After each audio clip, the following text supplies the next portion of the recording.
Es un gran privilegio estar aquí. También es un consuelo, porque muchas veces cuando usted va a un lugar y vas a enseñar en algo como la masculinidad bíblica, te das cuenta de que te gustaría tener 10 sesiones. A lo largo de cada día por 10 días hay tanto de qué hablar. Mi consuelo está en esto, en que muchos de ustedes están en este lugar. Y solo me gustaría decir de lo que yo conozco de mis años aquí. Caballeros, si no puedes crecer aquí, no sé en dónde crecerías. Nunca he visto a tantos. He visto hombres piadosos por todo el mundo, pero nunca he visto a tantos hombres congregados con un solo propósito en ningún otro lugar en el mundo, con un entendimiento firme, claro, de, ¿cómo lo digo?, de la inspiración de la Escritura, la inerrancia de la Escritura, la infalibilidad de la Escritura, pero lo más importante, la suficiencia de la Escritura. Entonces, si estás en esta iglesia o estás en otra iglesia de una fe semejante, realmente necesitas aprovechar, porque hay tantos hombres por todo el mundo, hombres buenos, hombres salvos, a quienes se les hace tan difícil encontrar un lugar en donde se puedan congregar y crecer. Recuerda, a quien mucho se le haya dado, más se le pedirá. Ahora, cuando estoy en un lugar así, no tengo que pensar en, bueno, muy bien, voy a entrar a la teología del asunto, porque yo sé que aquí, en este lugar, hay teólogos ante cuyos pies yo me sentaría. Lo que quiero hacer es alentar y exhortar y reprender. Quiero que se despierten. Quiero que se despierten para que vean su llamado, pero sobre todo que vean al que los llamó, que vean todo lo que está en juego, caballeros. No habría hecho lo que he hecho durante las últimas más de 30 años, si fuera mejor entregar tu vida aquí, si fuera mejor tu vida aquí en la tierra. Pero esto es cuestión de vida o muerte, cielo, infierno, de la eternidad, cuestión de la eternidad. Quiero ver eso. Vamos a avanzar a lo largo de diferentes secciones de la Escritura porque quiero exhortarlos en áreas específicas. Así que comencemos. En primer lugar, vayamos al pasaje que se mencionó aquí ya, Primera de Juan. Primera de Juan, capítulo 2, versículo 15. No améis al mundo ni las cosas que están en el mundo. Si alguno ama al mundo, el amor del Padre no está en él. Porque todo lo que hay en el mundo, los deseos de la carne, los deseos de los ojos y la vanagloria de la vida, no proviene del Padre, sino del mundo. Y el mundo pasa y sus deseos, pero el que hace la voluntad de Dios permanece para siempre. Ustedes viven entre dos mundos en un sentido. Ustedes no son de este mundo, pero están en este mundo. Y la obra del Espíritu Santo adentro de ti te hace contrario a este mundo y hace que el mundo sea contrario a ti. Debes entender eso, que vives detrás de las líneas del enemigo. Este es un lugar extremadamente difícil. Eres llamado a creer en una realidad más grande que no puedes ver, pero constantemente eres bombardeado por las cosas que puedes ver. Y aunque has sido regenerado, hay todavía esta carne, este residuo de naturaleza caída que está en ti, contra la que tienes que pelear, que puede ser atraída por la tentación. No tienes que reconocer que estás en medio de una batalla. Es como dijo un erudito hace muchos años atrás, el mundo está en guerra y estamos en guerra, y si hay un momento de paz es porque todo el mundo está recargando. Pero esa es la vida cristiana. Tantas personas están predicando que los hombres deben estar cómodos. No, Toda persona que es piadosa en este mundo será perseguida. Toda persona que escoge ser piadosa en este mundo debe constantemente nadar contra corriente. Debe pelear contra principados, potestades y dominios. Esto no es un lugar fácil y no debe serlo. Y en un sentido, me da gusto que no lo es. Dices, ¿qué quieres decir? Hay algo en mí que desea pelear. No me molesta morir, nada más que no quiero morir como un perro. Simplemente no quiero morir como una rana pasiva que ha sido colocada en una olla y gradualmente el agua está calentándose hasta que no puede entender, ni siquiera puede percibir que está siendo hervido hasta la muerte. No quiero salir sin pelear y no quiero ir al cielo sin cicatrices.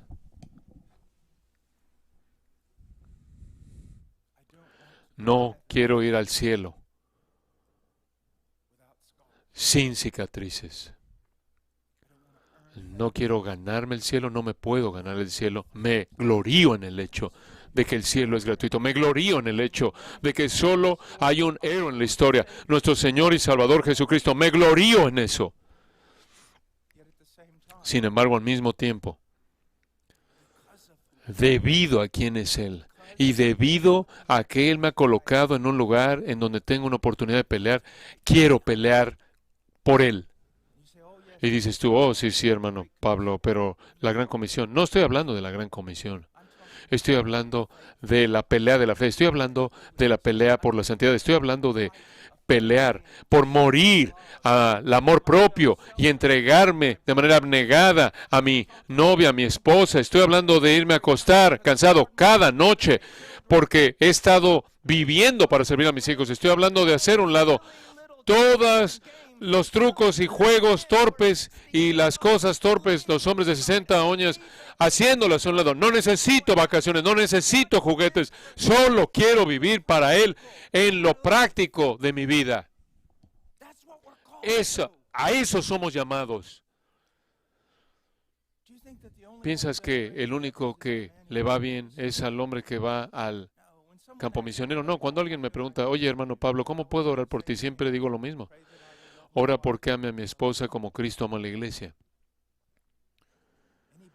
Cualquier persona puede ser quemado en la estaca, es heroico, pero vivir diariamente caminando en obediencia simple a Dios, mientras que todo el infierno viene contra ti para detenerte.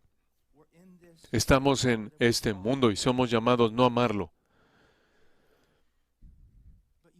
pero vas a amarlo, a menos de que seas cristiano. A menos de que verdaderamente eres regenerado, vas a amar este mundo y vas a odiar a Dios. Y la única manera en la que eso va a cambiar es si Dios ha cambiado tu corazón mediante el Evangelio. Si estás aquí el día de hoy para estudiar acerca de ser un buen hombre, pero no estás reconciliado con Dios, mediante la fe en Jesucristo, nada de esto funciona. Debemos ser cambiados por el Evangelio. Pero suponiendo que muchos de ustedes son cambiados por el Evangelio, ahora deben entender algo. Debemos cultivar nuestra fe. Debemos cultivar el conocimiento. Debemos cultivar un entendimiento correcto de Dios. Debemos cultivar la mente de Cristo. Debemos comenzar a ver como Dios ve. ¿Y cómo sucede eso? Mediante el estudio de la Escritura. La única manera en la que vas a crecer en tu odio hacia este mundo es crecer en tu amor por Dios. Y la única manera en la que algo de eso va a pasar es si dejas de estar haciendo a un lado la palabra de Dios como si fuera algo innecesario para tu vida. No ames al mundo ni las cosas que están en el mundo. Si alguno ama al mundo, el amor del Padre no está en él. Esta es la parte a la que quiero ir. Porque todo lo que hay en el mundo, los deseos de los ojos y los deseos de la carne, la vanagloria de la vida, no es del Padre, sino del mundo. El mundo pasa y sus deseos. Ahora, esto podría ser un verbo medio aquí. El mundo está pasando. En cierta manera, está flotando. Pero también podría ser pasivo. El mundo está siendo empujado. Y Dios ya ha juzgado el mundo. Y está siendo empujado hacia afuera. De tal manera que cuando llegamos al libro de Apocalipsis no hay lugar que se encuentra para Él. El cielo y la tierra huyen de Él. Está siendo empujado hacia afuera. Con frecuencia tú vas a museos antiguos y ves libros antiguos y ves a monjes que están ahí y que están deteniendo, monjes que están ahí viendo un cráneo y piensas, eso se ve oscuro. Pues sí lo es, pero necesitas entender lo que realmente está pasando ahí. Es la contemplación de la mortalidad. No es solo ver un cráneo. ¿Sabes lo que está haciendo? Está viéndose a sí mismo. Ese monje sabe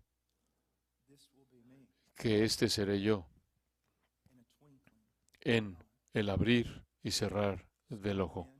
Hombres fuertes envejecen y los hombres mayores mueren. Sí, los hombres fuertes mueren. Los hombres que son genios mueren. Los hombres fuertes se debilitan y mueren. Todos los hombres mueren. ¿Realmente has entendido como hombre esto?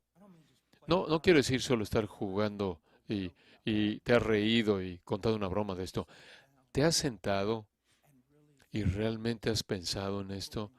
Vas a morir y todo aquello para lo que vives afuera de la voluntad de Cristo va a quemarse. Todo.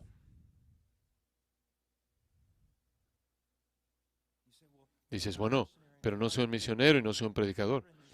Si estuvieras en esta iglesia, sabes la realidad. No digas eso. Puedes ser un policía y ser un policía en todo momento de tu vida para la gloria de Dios y tienes que servir. Puedes ser un doctor, puedes ser alguien que escarba, puedes trabajar en construcción, entonces no juegues ese juego. No importa quiénes somos, un misionero en el Congo o un trabajador en construcción ahí en la autopista. Si conocemos a Cristo y Cristo nos conoce a nosotros, ya no existe la visión entre secular y religioso en nuestra vida. Todo es religioso para Él y lo toma como servicio para Él.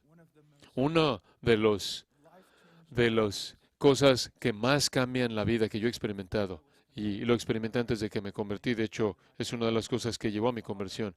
Mi padre, yo muchas veces tenía miedo de él. Él era alto, él era fuerte, él era bueno. Yo quería ser como él en tantas maneras. Estábamos corriendo ahí, colocando con alambre una reja para los caballos, y uno estaba de un lado de la reja y el otro, y vas jalando el alambre con un rollo de alambre. Y estábamos hablando de una temporada que venía de básquetbol, de baloncesto y todo tipo de cosas, y de pronto vi hacia abajo y lo oí gritar, y sentí que se cayó el alambre, se cayó, y lo vi hacia abajo y estaba muerto. Me di cuenta en ese momento que no importaba si era como mi padre. Nunca pensé que sería como él. No importa, él está muerto. Fuerte como él y murió. Valiente como él y murió. Exitoso y murió. Inteligente y murió.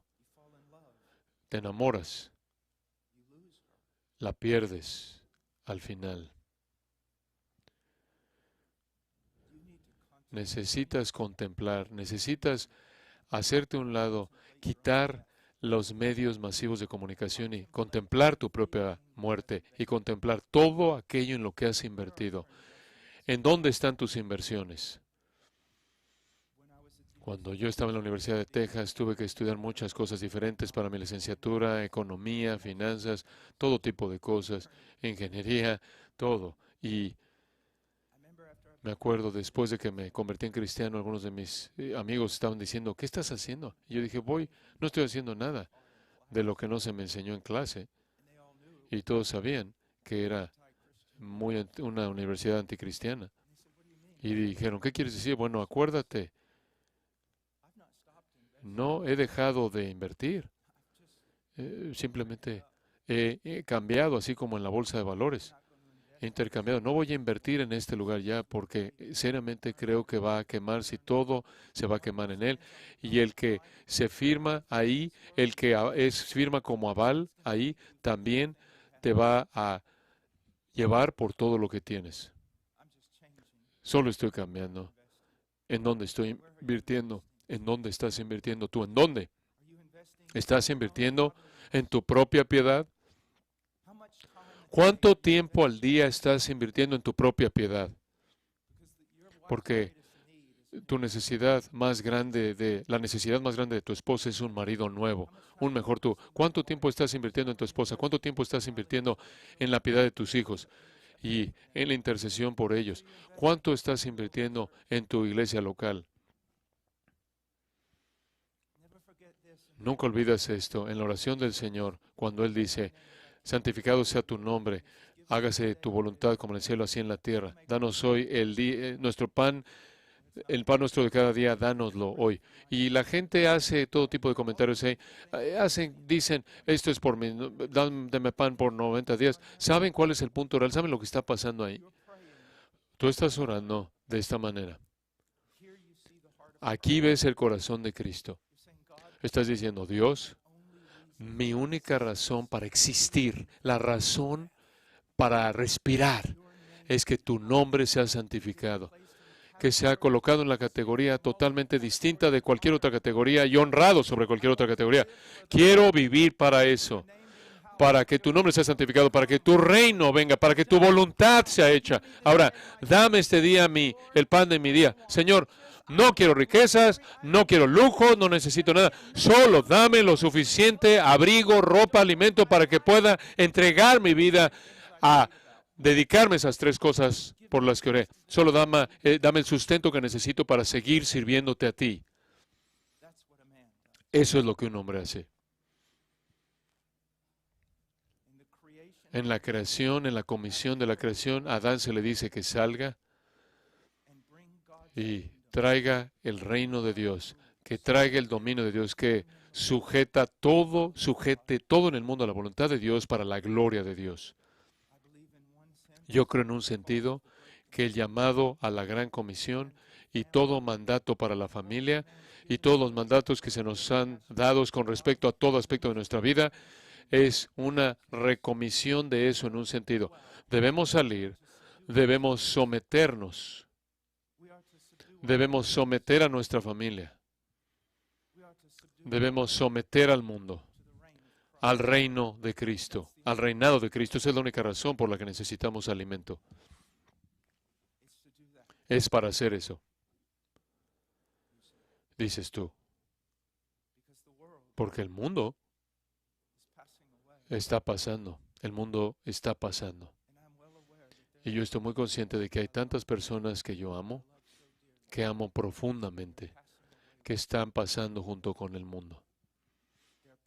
Están pasando. Quítate, alejaos de mí, nunca os conocí. Apartaos de mí, nunca os conocí. Si tuviéramos tiempo en este momento podríamos ver el libro de Apocalipsis, el juicio del gran trono blanco. Y fueron juzgados por todas las cosas que estaban escritas en el libro. Todas las cosas que estaban escritas en los libros, las cosas que estaban escritas en los libros, por eso fueron juzgados. Como puedes ver, este no es tu hogar, este es un lugar en el que has sido arrojado para estar en una batalla. Por eso vives. Por eso vives. Ahora, quiero pasar algo más.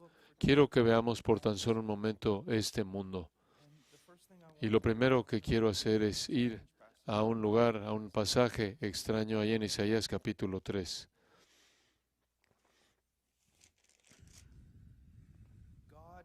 Dios está trayendo juicio sobre un pueblo en este pasaje. Dios está trayendo juicio sobre un pueblo. Y Él dice en el versículo 1, Isaías capítulo 3, versículo 1, porque he aquí que el Señor Jehová de los ejércitos quita de Jerusalén y de Judá al sustentador y al fuerte todo sustento de pan y todo socorro de agua. Entonces Él va a quitar esto. ¿Y qué más va a quitar? El valiente y el hombre de guerra, el juez y el profeta, el adivino, el anciano, el capitán de 50 y el hombre de respeto, el consejero, el artífice excelente y el hábil orador. Uno de los actos más grandes del juicio de Dios sobre la gente es cuando Él quita a los hombres nobles de liderazgo.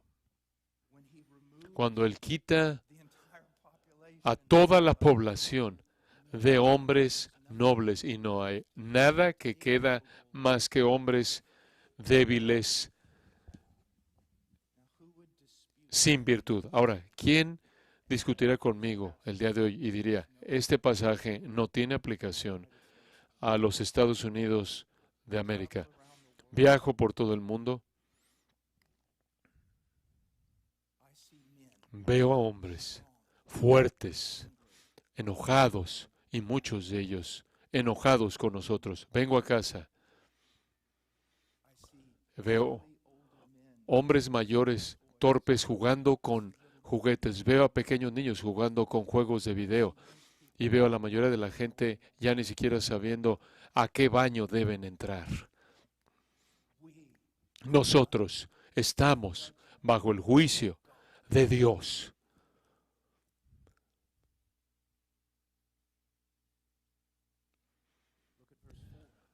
Observa el versículo 4. Y les pondré jóvenes por príncipes, y muchachos serán sus señores, y el pueblo se hará violencia. Una vez más, este es nuestro mundo. Me ha sorprendido durante los últimos 30 años, especialmente en programas y series. ¿No es sorprendente que los papás, especialmente el papá, siempre es presentado, incluso si él es amable, es presentado como tonto y no entiende nada acerca del mundo, y al final los hijos son los que son los consejeros? Pero ¿sabes una cosa? La mayoría de los hombres cristianos ven cosas así, ni siquiera podrán discernir que eso es un problema. ¿Por qué? No están en la palabra, no están en la palabra, no están con hombres de la palabra, y creo que esas dos cosas son igualmente importantes.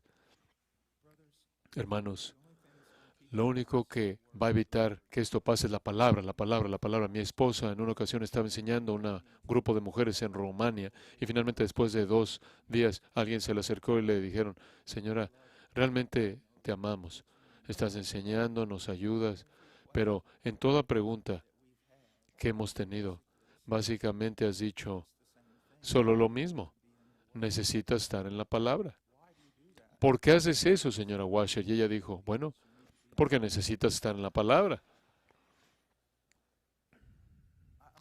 Lo siento, pero en una manera es maravilloso que no es místico, que no tienes que subir al cielo o llegar al infierno para crecer. ¿No es eso maravilloso que realmente es bastante simple? Lee la palabra, ten comunión con hombres piadosos, ten comunión con tu esposa, ten comunión con tus hijos en torno a la palabra, dejando que la palabra... ¿No es maravilloso que es así de simple y no es terrible? ¿Cómo vamos a rendir cuentas en ese día final? ¿Por qué era tan simple? No dije que era fácil, pero simple. No hay misterio en esto. No hay conocimiento esotérico que necesitas en la palabra. Ahora, observe el versículo 5. Y el pueblo se hará violencia unos a otros, cada cual contra su vecino. El joven se levantará contra el anciano y el villano contra el noble. ¿No es esa nuestra sociedad en la actualidad? ¿No es eso exactamente en donde vivimos ahora? Observa el versículo 12. Los opresores de mi pueblo son muchachos y mujeres se enseñorearon de él. Ahora, la mayoría de la gente cuando lee esto piensa, sí, mujeres impías gobernando a hombres. Pero hay dos posibilidades aquí. Uno tiene que ver a alguien como, una sería como Jezebel, que fue una mujer impía, que buscó usurpar la autoridad y todo lo demás. Y por otro lado también está Débora. Débora en cierta manera es difícil de explicar porque ella fue levantada más bien como líder, tratando de entender toda la luz de la Escritura. Es mi opinión que Débora fue levantada como una reprensión para los hombres, en contra de los hombres. Y no tuvo culpa ella. ¿Y sabes tú cuántas? Escúchenme, jóvenes, ¿saben ustedes? Viajo por todos lados, aún aquí. Escúchenme, jóvenes, incluso en mi propia iglesia. ¿Saben cuántas jóvenes entre la edad de 25 y 35 años? Mujeres jóvenes, inteligentes, piadosas, fuertes, capaces. Y dices, y preguntan, ¿vamos a ser solteras toda la vida? Nuestra única opción es ser soltera toda nuestra vida, porque encomendar nuestras vidas a niños de nuestra edad, que cuando tienen un poquito de dinero van y compran un par de tenis nuevos o un nuevo videojuego. ¿Qué debemos hacer?, preguntan ellas. Hermanos, los chinos dicen que no hay alumnos malos, sino maestros malos. ¿Qué tipo de legado recibieron? Algunos de ustedes se están riendo. ¿Qué tipo de legado has vivido? ¿Qué has hecho? No voy a ponerme de pie aquí y maldecir las tinieblas y burlarme de una generación más joven. No lo voy a hacer. Porque cuando ves en Israel una generación fue creada, levantada, que no conocía al Señor. ¿Y quién tuvo la culpa? La culpa fue de la generación anterior. Sí, ustedes quizás están jugando, quizás no todos han jugado videojuegos, pero muchos de ustedes han perdido tanto tiempo haciendo las cosas más torpes, absurdas, de las cuales las cuales han superado los hombres. Hermanos, les digo, es algo muy importante que yo aprendí, que mi vida, si yo fuera al ataúd, que hubiera entregado mi vida y que la vida debe ser difícil. Eso es, el sacrificio personal duele. No tiene que ver conmigo. Dices, entonces es acerca de Cristo. Cuidado con la teología de la gloria. Tiene que ver con Cristo. Pero si no va más allá de eso, las palabras que dicen no son nada más que un medio. Todo tiene que ver con mi esposa. Todo tiene que ver con mis hijos. Y todo tiene que ver con mi iglesia. Y después todo tiene que ver con los escogidos de Dios que todavía tienen que oír el Evangelio para ser salvos. En eso consiste todo. En eso consiste realmente todo. Sé que conozco a hombres profesionistas en esta iglesia y conozco a hombres profesionistas en otros lugares en el mundo que son extremadamente profesionales, están muy ocupados, pero le evangelizan a más personas en una semana de lo que yo hago en 6 semanas, en 6 meses, mediante sus profesiones, trabajo, tienen estudios bíblicos, alientan, quizás no hacen eso, quizás no tienen el don de enseñanza, pero vas a su casa y ves a sus hijos y a sus esposas. No están concentrados en ganar algo en este mundo, solo están usando lo que Dios les ha dado para servir en esos círculos concéntricos de preocupación. ¿Y qué quiero decir con eso? Así es como yo he ordenado mi vida. Está basado en un libro de evangelismo que fue escrito hace unos 40 años atrás por un hombre muy piadoso. Círculos concéntricos de preocupación, lo tomé y lo adapté un poco. En medio de ese círculo estoy yo. Dices tú, oye, eso no soy muy cristiano. Bueno, lo es. ¿Y qué estoy diciendo? Cuando digo que en medio de ese círculo estoy yo, lo más importante, lo mejor que puedo hacer por este mundo es ser un mejor Paul Washer. ¿Y qué significa eso? Buscar ser más conformado a la imagen de Cristo. Si no comienzo conmigo en la palabra y renovando mi mente, nada más funciona. Nada más funciona. Entonces, en primer lugar, como hombres, ¿qué hacemos para combatir contra esto? ¿Qué hacemos? En primer lugar, nuestra primera gran meta debe ser conformados a la imagen de Cristo en nuestra virtud. No es sorprendente que los requisitos para un anciano son casi exclusivamente virtud. Y dices, bueno, no soy un anciano, no me tengo que preocupar por eso. Bueno, tienes que entender que en esa lista, en Tito 1 y 1 Timoteo 3, lo que él básicamente está diciendo es esto: un anciano debe ser un cristiano maduro, y así es como un cristiano maduro se ve. Así es como todo mundo necesita ser un cristiano maduro, y así se ve un cristiano maduro. La virtud para crecer en conformidad de Cristo comienza al cultivar la mente de Cristo en la palabra de Dios y en crecer. Si no sabes nada de los principios del matrimonio y eres un hombre que caminas lleno del Espíritu Santo, dando el Espíritu Santo, vas a estar bien en tu matrimonio. Ahora necesitas ambas cosas, pero uno sin el otro simplemente no funciona. Y entonces esa es la primera concentración, el área de concentración en la que tienes que estar pensando. Necesito ser una herramienta limpia, útil, una herramienta exacta. Y después, a partir de ahí, ¿cuál es nuestra preocupación más grande? Tu esposa.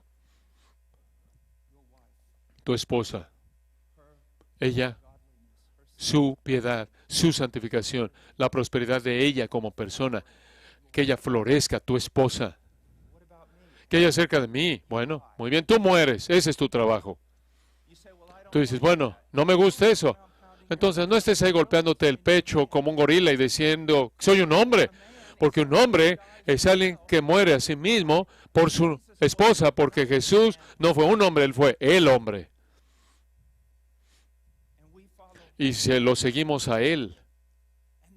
Y entonces entregas tu vida a tus hijos. Bueno, pensé que los niños eran primero. Bueno, ahí está tu problema. Lo mejor que puedes hacer para tus hijos, caballeros, es amar a su mamá. ¿Y sabes por qué tantas mujeres tienen problemas con sus nueras? Porque es tu culpa. Sin embargo, el pecado tiene muchas consecuencias. Entonces, como marido, tú descuidas a tu esposa, descuidas la intimidad, el afecto, de crecer como amigos, y descuidas todas estas cosas, y entonces tu esposa necesita eso, Es una mujer fiel, ella no va a cometer adulterio, pero ahora la has forzado a buscar a alguien más y lo encuentra en sus hijos. Y sus hijos comienzan a proveer para ella todo el afecto que ella no está recibiendo de su marido, y después, cuando otras personas vienen para quitar a sus hijos, no puede soportarlo. Y es tu culpa. Es mi culpa. Como puedes ver, la obediencia y los mandatos de Dios es ver algo en Hebreos 10, tomando Hebreos 10 y viendo cómo la Biblia entera es entrelazada en ese capítulo. Es simplemente impresionante en Hebreos 10, y tienes que ver que todo aspecto de nuestra vida, todo está entrelazado. Y si hay un hilo que se suelta aquí, todo lo demás comienza a descoserse. Entonces, ese círculo concéntrico de preocupaciones, entregarme a mi esposa y entregarme a mis hijos, y después entregarme a la gente de Dios,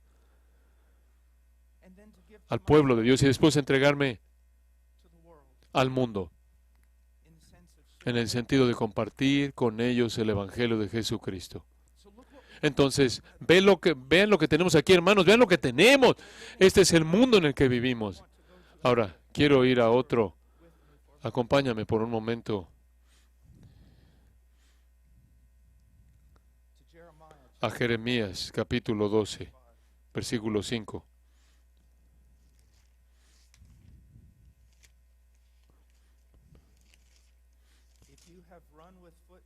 Si corriste con los de a pie y te cansaron, ¿cómo contenderás con los caballos? Y si en la tierra de paz no estabas seguro, ¿cómo harás en la espesura del Jordán? Jeremías ha sufrido. Estamos al principio del libro sufrió. Estamos aquí al principio del libro, el ora, una especie de oración de queja, capítulo 12.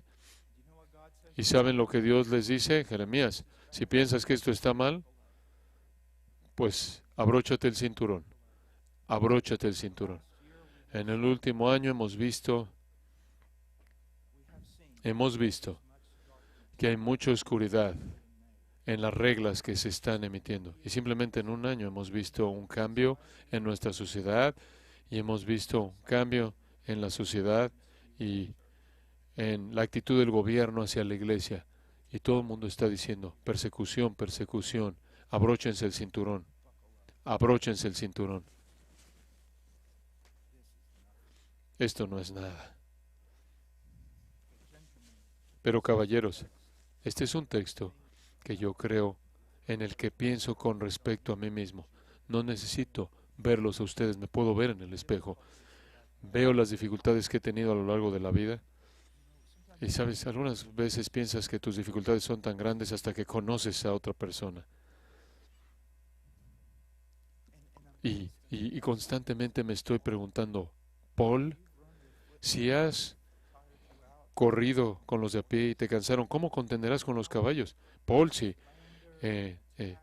ataques, calumnias y Twitter y Facebook y todas estas cosas que la gente hace, si todo eso te molesta, te debilita en las rodillas, ¿cómo vas a morir en la estaca?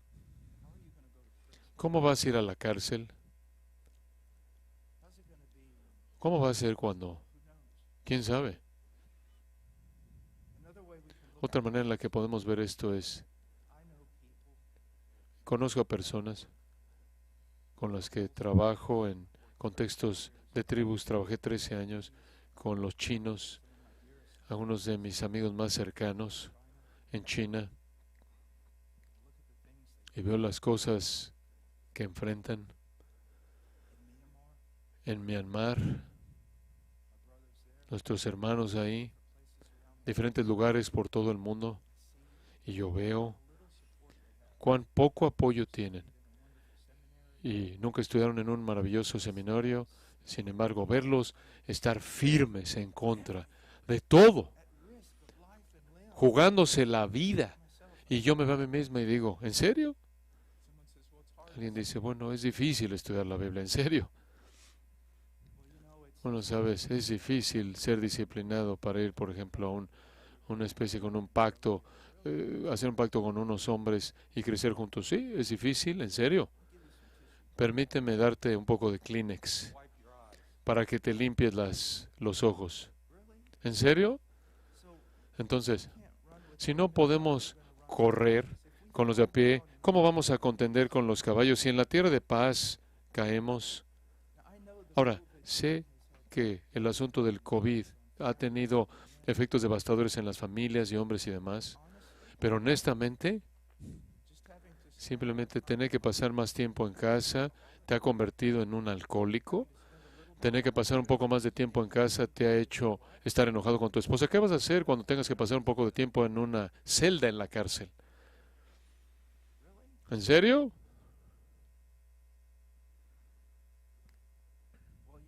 Bueno, ¿sabes que es tan difícil crecer? Hermanos, como dije, si es difícil crecer aquí, entonces no debes irte de aquí porque empeora en muchos otros lugares. Les puedo decir eso. Esto es algo importante y creo que todo predicador ha visto este texto muchas veces en su vida. Si crees que esto es difícil, y lo que es sorprendente es que él no dice, ¿piensas que esto es difícil? Realmente no lo es. Él dice, ¿crees que esto es difícil? Abróchate el cinturón, porque va a empeorar mucho más de lo que puedes imaginar. Pero a lo largo de este libro entero, a Jeremías se le dice, estaré contigo. Y eso es suficiente. Eso es suficiente. Ahora quiero ir a otro pasaje de introducción, 1 Corintios 16.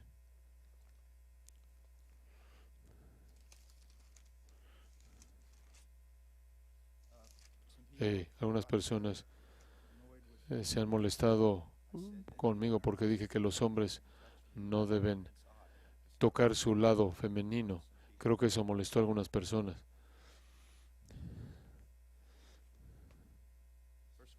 1 Corintios 16:13. Velad, estad firmes en la fe. Toca tu lado femenino. Esforzaos. Eso no es lo que dice.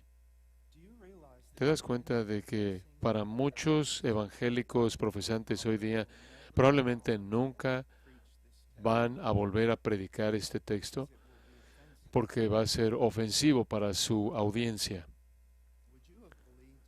¿Habrías creído que este texto habría sido una ofensa? ¿Y ahora?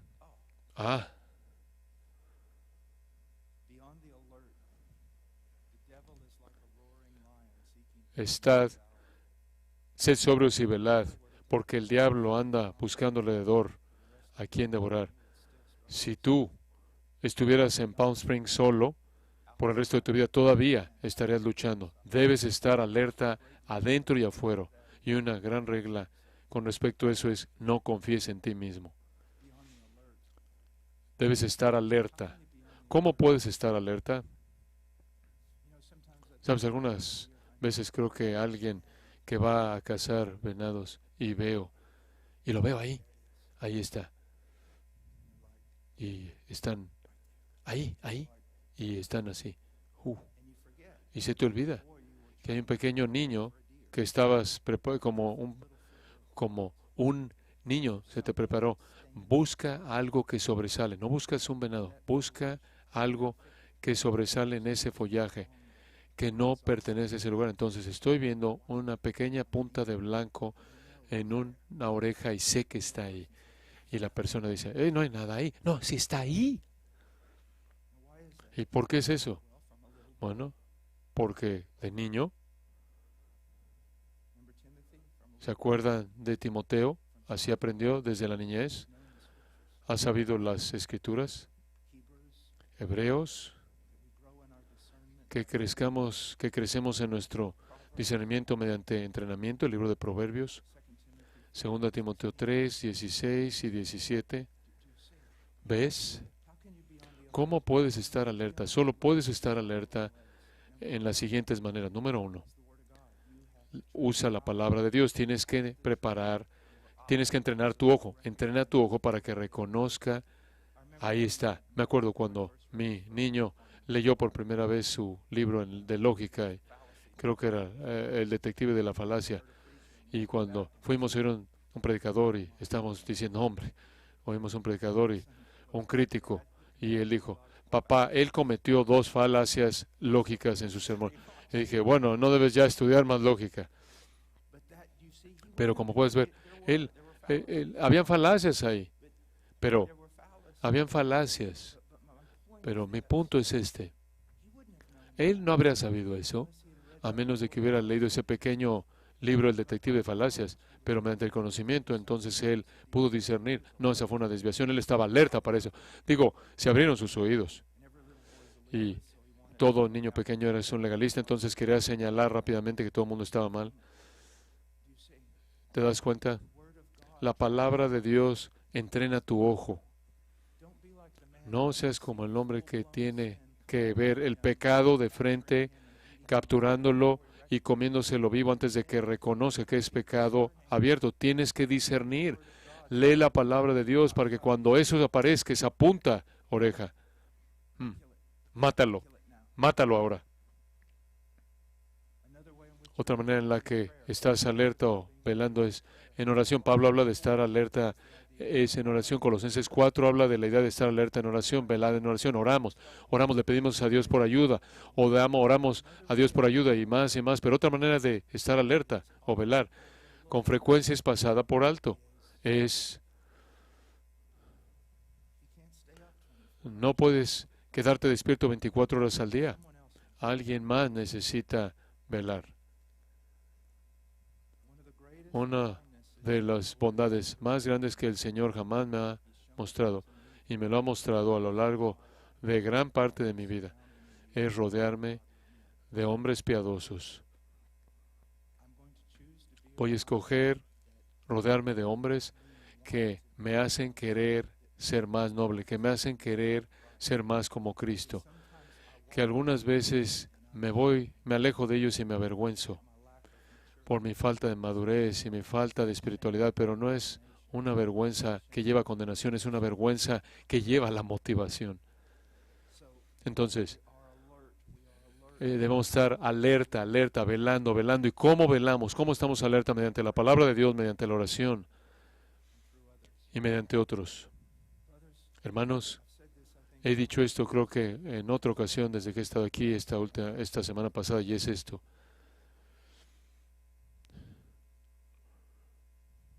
Por favor, no caigan en el error de pensar que algunas personas estudian la Biblia porque es su don. O algunas personas oran más que tú porque simplemente tienen esa predisposición. Una de las cosas más útiles que jamás he oído, la oí de John Piper, y su aplicación para mi vida fue increíble. Y eso fue esto, cuando oí que él dijo, tengo que pelear absolutamente por todo. Y le he preguntado a otros hombres de esto, hombres a los que yo admiro en la palabra, hombres que yo admiro en la oración y hombres que yo admiro por su piedad. ¿Y saben qué? A cada uno de ellos no fue más fácil estudiar la Biblia de lo que es para mí. No era más fácil para ellos orar. Tenían que pelear la misma batalla exactamente. ¿Cuál es la diferencia? Sabían que su vida dependía de ello. Me acuerdo de uno de los más grandes predicadores que jamás oyeron. Un hombre llamado David Müller. Y él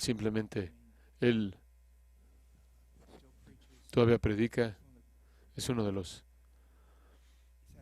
Él ha tenido un impacto tan grande en las vidas de tantas personas, y yo estaba partiendo leña para él porque él está en una silla de ruedas y estaba yo partiendo leña y él está en la casa. Él sale a cazar con llantas anchas en su silla de ruedas y estaba partiendo leña para él, y le dije, porque me acuerdo la primera vez que lo oí predicar, él dijo, no puedo imitarlo, realmente me va a matar por esta imitación, pero él dice, abran sus Biblias en Hechos capítulo 2. Y entonces lo hice, y después él procedió a leer Hechos capítulo 2, y a la mitad me di cuenta de que él no estaba viendo su Biblia. Él estaba simplemente repitiendo Hechos capítulo 2 de memoria, como si no fuera nada. Y él podía hacer eso simplemente en cualquier otro lugar. Y entonces estoy partiendo leña y le dije, hermano David, Dios realmente te ha dado un regalo en tu memoria. Y él dijo, no, no me lo ha dado. Paul, no hables así. Solo trabajo ahí más duro que tú.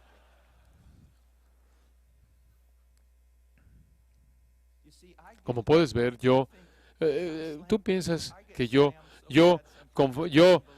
cacheteo a la gente. Yo a veces la gente me cachetea de manera increíble, pero piensa en lo que dijo. Le dijo, no. Sabes, cuando yo salí de donde salí, después de mis 7 días y desperté y no sabía dónde estaba, me sentí como si me había atropellado un camión. Me dolía tanto porque la máquina en la que estaba ahí que me golpeaba y reinició mi corazón 3 veces y seguía y continuamente. Y cuando respiro, no quería volver a hacer eso. Dolía tanto. Y me puedo acordar simplemente concentrándome. Ok, muy bien. Respira. Entra, inhala, exhala. No quería respirar, pero ¿habría sido esa una buena opción? Como puedes ver, lo que duele, sí duele, muy bien, pero tienes otra opción, te mueres. ¿Respiras o te mueres? ¿Respiras o te mueres? ¿Estudias la palabra o te mueres? ¿Oras o te mueres? Lo siento, pero cambia todo. Cambia todo, ¿no es cierto? Es solo, si tan solo tomáramos eso seriamente, cambiará tanto en nuestras vidas. Lee la palabra o te mueres. Y sigue. Estad firmes en la fe. ¿Sabes? Me encanta llevar a la gente a Hebreos capítulo 11, versículo 1. Ustedes saben, la fe. Bueno, simplemente veamos ahí por tan solo un segundo, porque no hay sentido en que diga, en decir estar firme en la fe si no sabes lo que significa. Es pues la fe, la certeza de lo que se espera. Siempre he tenido la esperanza de volar sin una máquina. Entonces esta mañana me desperté con una gran certeza de que podía volar. Entonces me subí arriba de este edificio y me aviento con toda la certeza en el mundo y me muero. La convicción de lo que no se ve. Nunca he visto a nadie volar sin ayuda, pero tengo la convicción de lo que puedo hacer esta mañana. Me subo al techo de este edificio y me aviento con la convicción más grande y me muero. Pero si tan solo tomas ese texto por sí mismo, eso es exactamente lo que está diciendo. Pero eso no es exactamente lo que está diciendo porque tienes que leerlo en el contexto de Hebreos y el contexto de la Biblia entera. Y lo que quiero que veas aquí que es tan importante, ¿cómo puedes estar firme en la fe? ¿Cómo puedes tener incluso fe? ¿Cómo puedes tener la certeza de lo que se espera? ¿Cómo puedes tener convicción de estas cosas que no has visto? No has visto estas cosas.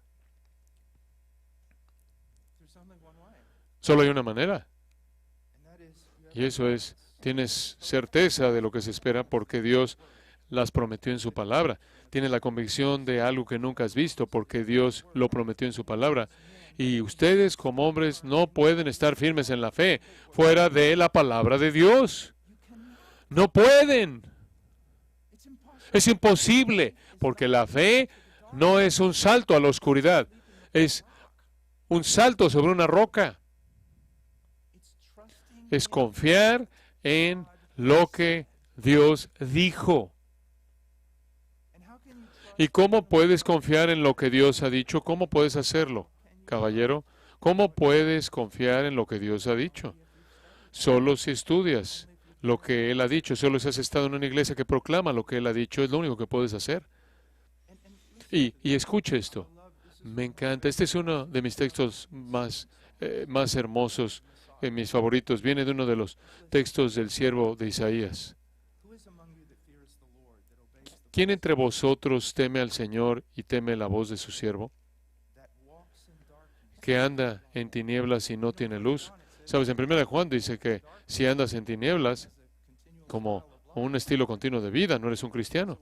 Entonces, ¿por qué está diciendo él aquí que el que verdaderamente teme al Señor, el que verdaderamente obedece su voz, la voz de su siervo, el Mesías, es el que anda en tinieblas y no tiene luz? Quiere decir esto, que esto es clave para entender casi todo con respecto a la piedad. Y necesitas saber esto. Esto se remonta al huerto. No había razón para que Adán y Eva vieran ese árbol y los mataran. No había evidencia. Era hermoso el árbol. Y simplemente no hay evidencia.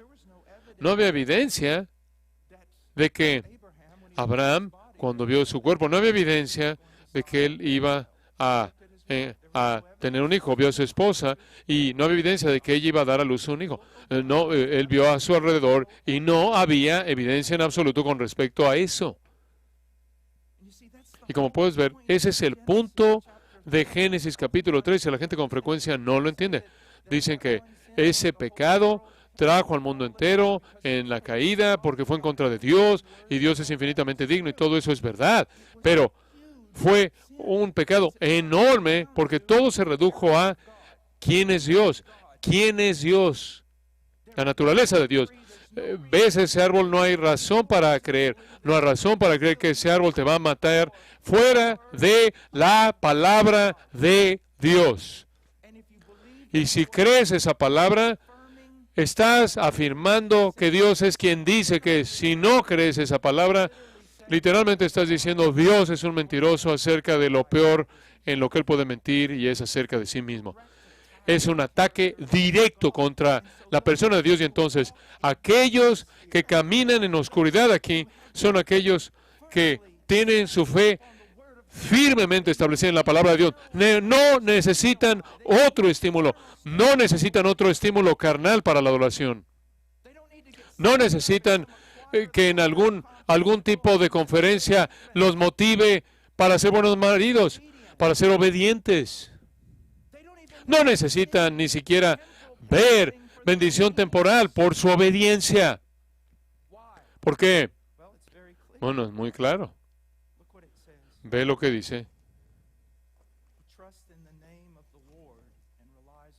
El que confía en el nombre de Jehová y apoya en su Dios. Eso es fe. Entonces, cuando dice, estad firmes en la fe, básicamente, ¿sabes lo que está diciendo? Deja de llamar a Dios un mentiroso diciéndolo de manera negativa. Hermanos, algunas veces yo me encuentro con hombres todos que son atacados con la duda de algo. Pero quiero que sepan que aunque voy a hablar de manera amable, y voy a hacer esto lentamente, trato de hacer con la mayoría de los hombres lo que hago conmigo mismo, enfrento esa duda. Eso no solo es un pequeño hombre que está lastimado y necesita que yo le coloque mi mano sobre el hombre y que le diga, y entiendo, la duda es una afrenta directa en contra de la persona de Dios. Y cuando yo veo la duda en mi vida, simplemente necesita ser crucificada y necesita ser reconocida por lo que es eso, incredulidad de la persona de Dios. Ahora, ¿no es sorprendente que él dice aquí en el versículo 13, estad firmes en la fe, velad, estad firmes en la fe, portaos varonilmente? ¿Qué significa portarse varonilmente? Sé fuerte. ¿Sé fuerte en qué? ¿De qué manera? Sé fuerte en estar pelando. Sé fuerte en estar firme en la fe. ¿Cómo actúas como hombre? ¿Cómo te portas varonilmente? Estás velando, siempre estás vigilando. Tienes una familia que proteger. Esa es la razón por la que le digo a los hombres, si quieres estudiar para ti mismo, estudia para tu esposa. Hazlo para ella. Si quieres hacerlo para ti, hazlo para tus hijos. Ellos necesitan un hombre. Y un hombre no es alguien que gana mucho dinero, no es un hombre que trabaja en un edificio, no es alguien que pelea en un deporte. Un hombre es alguien que puede estar velando, vigilante en su lugar. Estando vigilante con respecto a su propio corazón, estando vigilante con respecto a su esposa, estando vigilante con respecto a sus hijos y estando vigilante con respecto a su iglesia. Dándose cuenta de que es una batalla. Es una batalla. Es una batalla. Los hombres que creen en su Dios. He dicho esto muchas veces. Había este joven que siempre estaba muy, muy temeroso y ha ido conmigo a la jungla varias veces. Y digo, él estaba aterrado de su propia sombra. Todo lo iba a morder. Bueno, claro, todo te puede morder ahí. Pero lo que me gustaba tanto de él era que él fue. Él fue débil, él fue temeroso, pero fue. ¿Por qué vas, hijo? ¿Por qué vienes? Porque necesitan a Cristo. Porque Cristo necesita ser glorificado aquí. Eso para mí es un hombre. Eso para mí. Sacrificio abnegado, sacrificio personal, sacrificio de sí mismo, abnegación. El mundo no gira en torno a ti. Tu familia, tu esposa, no es una extensión de ti. Has sido llamado a servir. Pero no vamos a tener la fortaleza para servir y no vamos a tener el conocimiento para servir. No vamos a poder ser hombres bíblicos que se conforman a la imagen de Cristo. No vamos a lograr nada de eso si la palabra de Dios no está morando en abundancia en nosotros. Si no estamos en oración y si no estamos en comunión no solo con una iglesia bíblica, con hombres realmente buenos en esa iglesia, que nos van a reprender, nos van a ofender, y si nos ofendemos, que nos pateen y que se rían. Digo, nos hemos vuelto un grupo de, no sé, nos hemos vuelto un grupo de hombres cobardes. Lo necesitamos, que nos pateen. Necesitamos actuar como hombres. Necesitamos ser conformados a la imagen de Cristo. Que Dios los bendiga.